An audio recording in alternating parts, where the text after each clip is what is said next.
suis devenu documentaliste par un parcours un peu détourné, puisque j'ai commencé par des études d'histoire. Et puis à l'université de Rouen, on avait la possibilité de faire un parcours double, c'est-à-dire histoire et documentation. Et donc au niveau de la licence, j'ai suivi un double cursus, à la fois histoire du Moyen-Âge, puisque c'est ce qui m'intéressait, et puis la documentation, ce qui m'a permis de faire notamment un stage dans un CDI, un centre de documentation et d'information. Et puis, enfin, je me suis trouvé très à l'aise dans ce rôle-là, qui était un rôle très divers, puisqu'on traite aussi bien de la recherche documentaire. Il y a 14 ans, c'était la naissance quand même dans l'éducation nationale de Internet. On commençait à l'utiliser comme pour un usage pédagogique.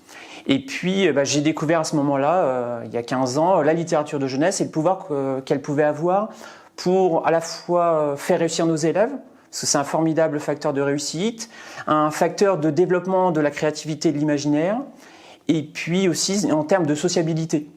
C'est être capable de donner son avis sur un ouvrage, et tous ces éléments-là ont vraiment... m'ont donné envie de devenir professeur documentaliste. Après, il y avait le plus dur, c'est réussir le concours, le CAPES de documentation. J'ai réussi ce concours-là et je suis arrivé dès mon premier poste à Magny-en-Vexin et j'ai donc lancé pas mal de projets autour de la lecture.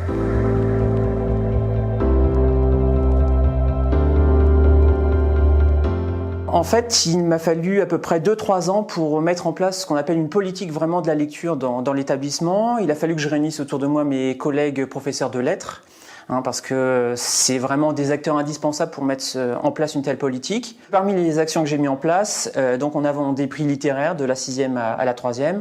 L'objectif pour les élèves, c'est d'élire leur livre préféré parmi une sélection. Évidemment, pour les professeurs de français, c'est aussi l'occasion de mettre en place des activités différentes, avec par exemple des travaux de bande-annonce, des travaux de couverture alternative par exemple.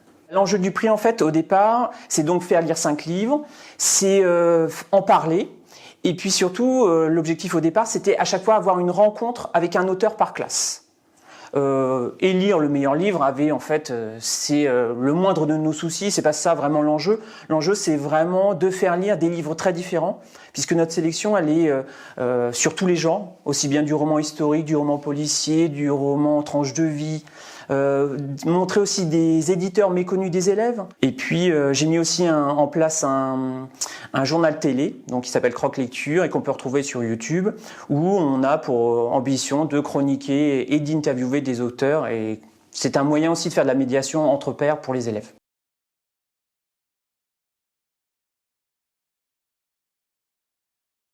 Alors en fait, les effets sont très variables, mais on remarque, enfin j'ai plein d'exemples d'élèves qui me disent « Ah monsieur, quand je suis arrivé en 6e, pourtant je n'aimais pas lire, et maintenant je suis un vrai lecteur ». Puis il y a des lecteurs qu'on arrive aussi à amener par d'autres genres. Moi je suis un spécialiste du manga, j'utilise beaucoup comme outil pédagogique, et le manga c'est vraiment un ouvrage qui permet d'aller vers une autre lecture. Donc j'ai des élèves qui commencent par le manga et puis en prenant cette habitude de lecture, parce que comme on a des séries qui sont très longues, et ils lisent régulièrement. Et donc cette habitude de lecture favorise en fait une meilleure lecture, une meilleure compréhension, puis une envie de lire d'autres ouvrages.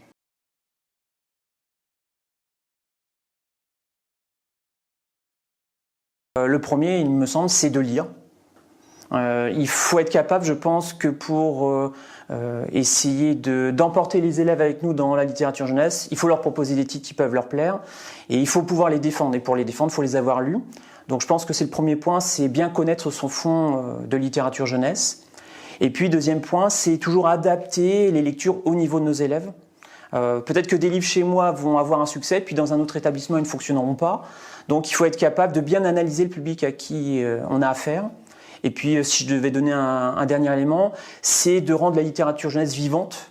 Et je pense que faire rencontrer des éditeurs et des auteurs, c'est un point vraiment essentiel et qui peut donner de bons résultats.